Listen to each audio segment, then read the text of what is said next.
as real. Welcome to Starting School. I'm Professor Violence. I'll be your tour guide through the chaos of combat. Shavkat Rakhmonov's a bad motherfucker. If you have not been peeping your eyes peeled, you need to. This dude can do just about everything, and he does it all in unorthodox ways. He's got a lot of skills going on, and he's very clearly still developing because his skills they're not equally polished. Right? They're at varying levels of development. So we see a lot of things where his offense and his defense aren't necessarily connected. He has good offense and he has good defense, but it's almost like he has to go back and forth from offense to defense. Like he forgets about one. Um, his clinch game is unlike anything else I've seen. It's I would call it a judo game because it comes from a chest to chest type position, but he's using techniques that wouldn't be legal in judo as well. Not that they don't exist in judo, they just aren't common in the type of sport judo that would likely be where his lineage would come through. Uh, the Let's just jump into it right off the bat. You're going to see Jeff Neal bounces around the cage. He uses these springs to lay traps, right? He moves all over the place. He uses this little double step, bop, bop, to explode at a distance, covering more distance than you would actually expect him to be able to. But he kind of works like a turret, right? You move this big gun into place, it anchors down, and it is devastating, but it's not the most immobile thing once you set it down, right? While it's up on its wheels, on its cart, no big deal. You see him moving big bounds here and there. Once he plants, that movement stops a lot. He's not particularly mobile. So what you're gonna see here is he's trying to draw Shavkat into a trap. So he feints another one, but Shavkat read it and throws a head kick, punishing him for it. Jeff drives in smartly, and Shavkat uses a clinch to start driving him back. This frame right here, this frame of Shavkat's arm along Jeff's hip is going to come up a lot. He uses that to push Jeff's hip back. It stifles knees coming at you, but it allows you to keep the space necessary to land a knee of your own. So he uses it to drive your hips back so that he can land his own knees, but he also uses it to gauge where your hips are. And he doesn't seem to be worried about actually shutting down other people's knees. But when you start to press back into that frame, he has preset responses. So here he uses that to frame. Um, Jeff can't back out because of this left arm underhook. So yeah, you saw Jeff start to circle his way out to try not to run into the cage, and Shavkat's just going to stay glued to him. Shavkat's only real goal here was to press him behind this black line on the other side of Modelo, and as close to the cage as possible. Inside of this warning track, it's very difficult to use the type of footwork that Jeff Neal excels at. And the clinch will happen a lot more frequently, which is where Shavkat finds the majority of his success. Clinch and clinch style things, right? Lands a knee to the body. That's going to be a big thing. Shavkat throws a lot of knees to Jeff. Uh, Jeff keeps his hands very high, does a really good job of protecting his head. But if my hands are this high protecting my head, they're not down here protecting my body. Jeff's got a big, big target down there. And he's an explosive dude. I mean, like he's all of his swings. There's no fucking fat on his technique. His technique is like through the roof, but the style of techniques he uses is these big dramatic swings, right? And those take a lot of energy. So Shavkat spends a lot of time draining his gas tank. Knees are fired almost like you take a knife and you stab it into a gas tank, pull it back out so you can watch the gas glug out. Right? It's a long-term investment. with that knee right there. Right here, we see Neil bouncing around again. He's on his springs, trying to lay a trap, uh, but he gets his range slightly wrong. What happens here is instead of that right leg of Jeff Neal landing outside of Shavkat's leg, allowing this big hook to land, he steps inside. Inside is great if you want to throw a straight punch, if you want to throw a jab, but when you want to land that hook, you need your foot outside of their foot, right? Because Jeff has good mechanics on his punches, his head dips out of the way. That comes from boxing. The type of striking styles that Shavkat studies don't have a lot of built-in head movement, which is why we see his striking and his offense and defense being disconnected. This is more of a boxing style hook you see from Jeff, where he's loading up on the next shot. But he's also protecting his head from this counter. Because of that big step inside, Shavkat's able to create an angle on Jeff. And you're going to see that anytime Shavkat can stay in your face, he will. He stays on Jeff and starts to spam him with right hands here. The interesting thing is they're each of them are different. Punching with the same limb over and over and over is not an easy skill. You feel like, oh, I'm right-handed. I would just keep hitting you with my right hand. But mechanically, it makes more sense to send your weight from one side to the other side. So the fact that he is effective changing his punches over and over and lever punching, or later on we'll see some lever striking in general, going from foot to hand. It's a really impressive skill. So bow, bow. Shavkat normally rushes to cover these gaps here. This big space between them. That's what the kind of thing that Shavkat's looking to create. He's looking to back you up dramatically, and then he wants to march into your territory. He operates a lot like militaries take over land. Don't know any, I know fuck all about war, guys, but this is the way I look at guard passing, and this is very much the way that Shavkat treats cage control. It's kind of a steady march, and then I set up these little bases where I can do a bunch of effective things, right? So Shavkat gets into your face, takes a little angle, and then he sits there spamming you from this new little position that he's created. That will back you up more, and then he begins to march forward from that position. He doesn't leap around like you see Jeff. He takes these tiny little steps. They're not the most organized steps, which gets him into trouble. But that nomadic march gets him where he needs to go, and it just eats space away. He's trying to drive into you. He's trying to drive you behind this black line. You see Jeff's toes are just behind that black line. That black line indicates that you are, I believe it's 5 feet from the cage wall, right? Fighters change their games. They become different fighters. Typically, they're worse versions of themselves when they stand behind that black line. Jeff Neal's big bouncy footwork really works really well out in the open. It doesn't work as well behind the warning track. So anytime Shavkat can push Jeff behind this warning track, he makes a big effort to do so. And then you'll see him eat this space, but not necessarily engage unless Jeff is threatening to come out. Shavkat leaps in with a 1-2. Hey, most of the time when you throw your strikes, when you come from a Western boxing style of striking, your hands return to your face. Shavkat's hands don't come back to his face. They stay out and they try and grab you.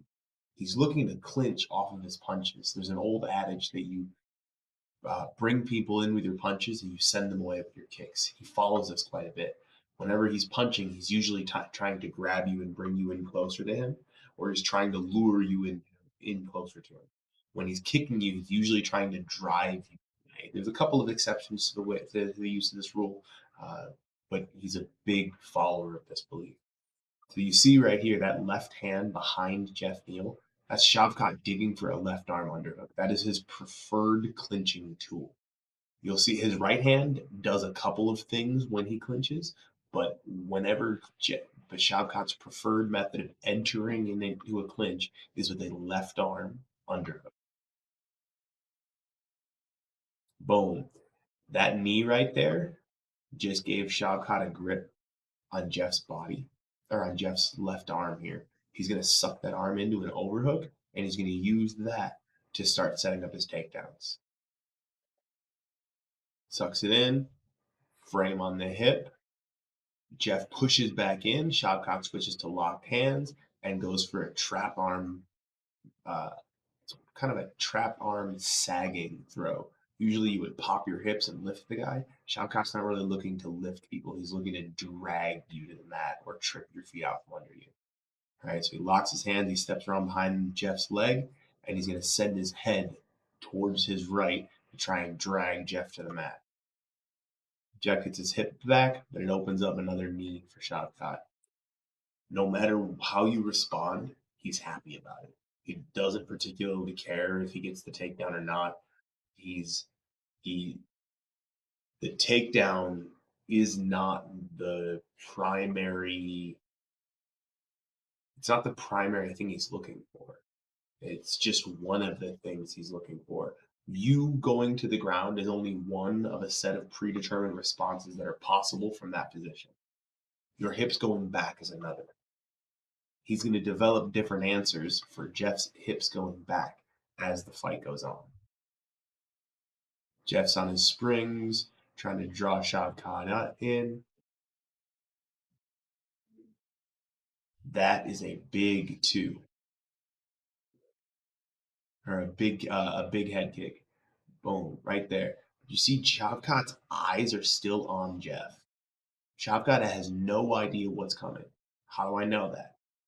This position that his leg is in tells us that he doesn't know what's coming. In Muay Thai, they do this thing where they bring both of their arms in and they bring one knee to their chest. And it's like an ultimate defense type thing. When I can't read what the offense coming at me is, I use this Muay Thai style shell, right?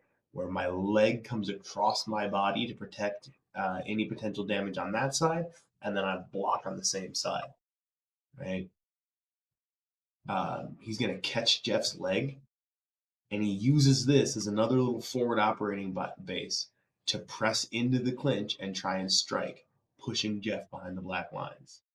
Uh, but and lets him go because look, Shavkat's standing right on the warning track, standing right on the edge of where he wants Jeff. Jeff's all the way back to the wall. Who cares what he does at this point? And you're gonna see Jeff's gonna cut out right here. Shavkat's gonna stay on him. That hook he does right there, that overhand, that is designed to back people up. That's when he uses this. Boom, that right there. That punch from Shavkat is designed to back people up. See, his head's still straight in the air. A little bit of that is on purpose. He's trying to draw more strikes out from Jeff to be able to counter. But also, like his offense just isn't tied to his defense. His head's there to be hit whenever he strikes. Right? Looks to clinch, looks to throw another one because he's still trying to back you up. You see, he and Jeff are fighting on the warning track. Shavkat's not taking a step back, not giving you this range. He wants to push you back. He's going to use this collar tie. Jeff's going to push into it, but Shavkat's going to say, okay. And he almost pulls guard, right? He backs himself up to an inferior position so he can drag Jeff back to the cage, and Shavkat can take the warning track again. Here we go. Using that hook to try and drive him back, crashing into a clinch, gets tagged a couple times. But hey, as soon as he starts recognizing, oh, hey, things are flying back at me, suddenly now he has head movement. Suddenly now he has defense, right? Jeff's going to re-engage here, and boom, right back to work. I'm on the clinch, and where do you think we're going to go? We're going to use a knee. Ooh, that right there. That little hip switch. That little hip switch. So typically Shavkat wants that left arm underhook.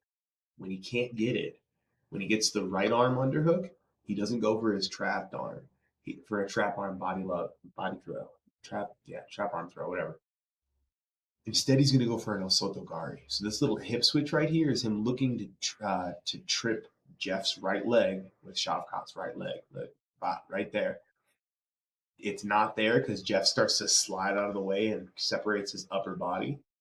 So Shavkat tries to counter. Like the dude's the predetermined response. Everything I do, you can only do two or three things about it. I know what those things are, and I have answers to those things. It's it's like a rehearsal. It's crazy. Moving his head around. Hey, look, he does have good head movement. He just kind of leaves it there sometimes. Draws out some strikes. Boom. Again, leaves his head in the way.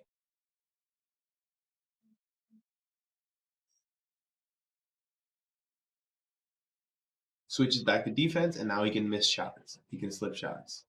Like it's like a switch flips in his head, and all of a sudden he's like, oh, I gotta block shots. I gotta slip shots. Don't get hit in the head. Don't block things with my face. It's crazy that switch has to get flipped for the skill level. That is a normal thing to see in an earlier career, earlier pro fighter, or just someone who hasn't isn't competing at the level that he's competing.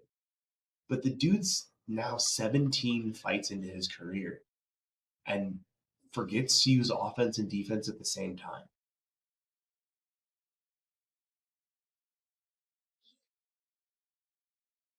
Wandering into range, boom, gets tagged with that big two, right? He's so preoccupied covering this space that he doesn't even pay attention to the fact that Jeff has set his feet until he's too close. And you see Jeff actually times this. Shavkat's feet aren't on the floor. Boom, right there. Shavkat's left foot isn't on the floor as Jeff starts throwing this punch. Right? His foot's still not on the floor. Boom, that's where Shavkat just got hit. Shavkat's foot still isn't on the floor by the time he gets hit by that punch. But the dude's got a granite chin, is completely fearless, and just decides, oh, I'll switch to defense. Circles around to maintain the warning track, and then drags Jeff backwards. Not, like, hey man, you want to drive into me? Cool, let me just back up for you, because I want to fight on the wall anyways. It's nuts.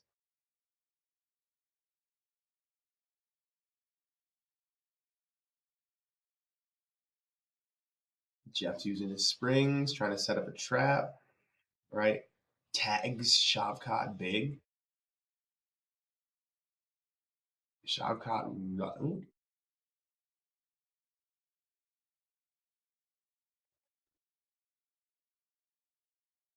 so Shavkat starts out slipping,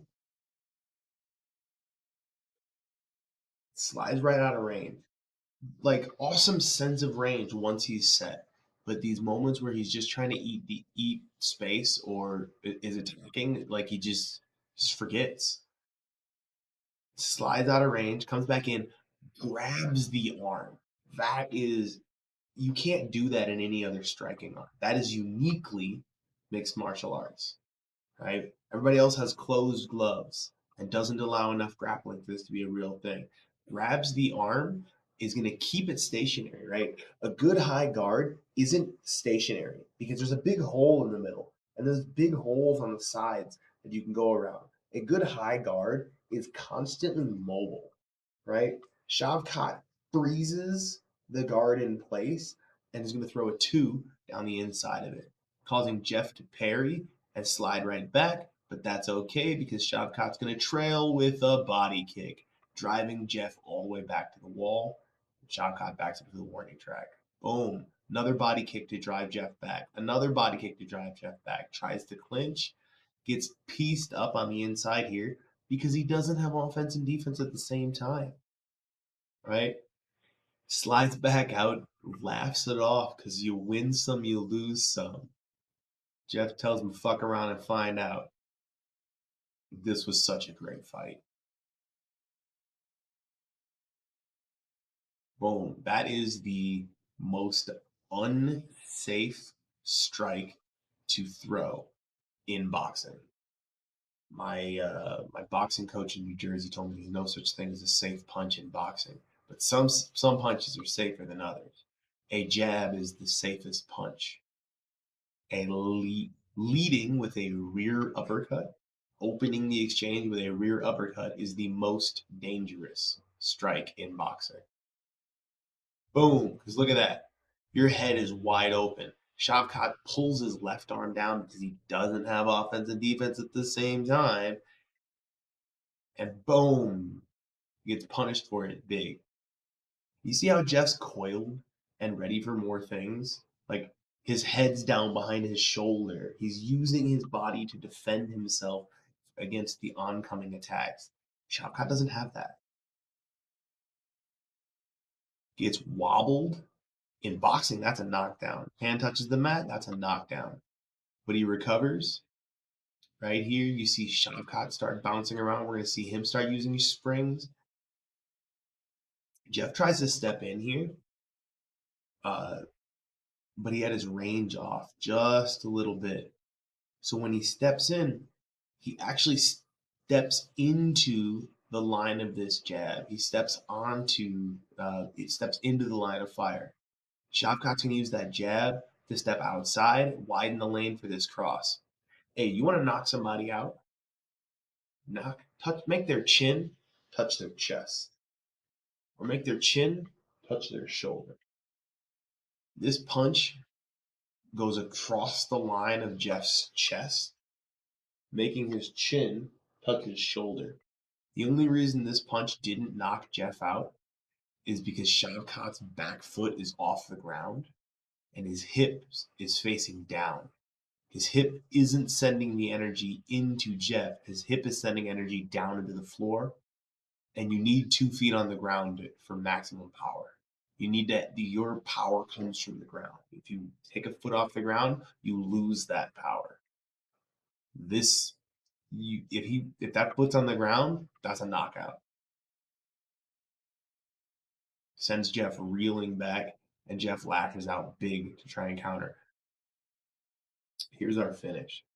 A striking into submissions it's very unique. They don't allow ground and pound in Sambo. I might have that incorrect. Don't quote me on that. Um, but all of the arts that allow submissions don't typically allow strikes. This is another situation that's uniquely mixed martial arts. You don't learn this in some other discipline and then bring it over to MMA. You have to learn this for MMA, right? Shavkat's going to use his strikes to set up the finish. These right hands,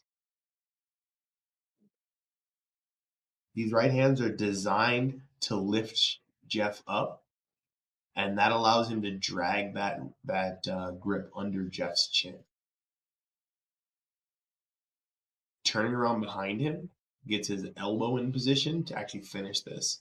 When your forearm is just kind of wrist deep, it's very difficult to strangle someone. You want to be far enough across that you could grab their shoulder.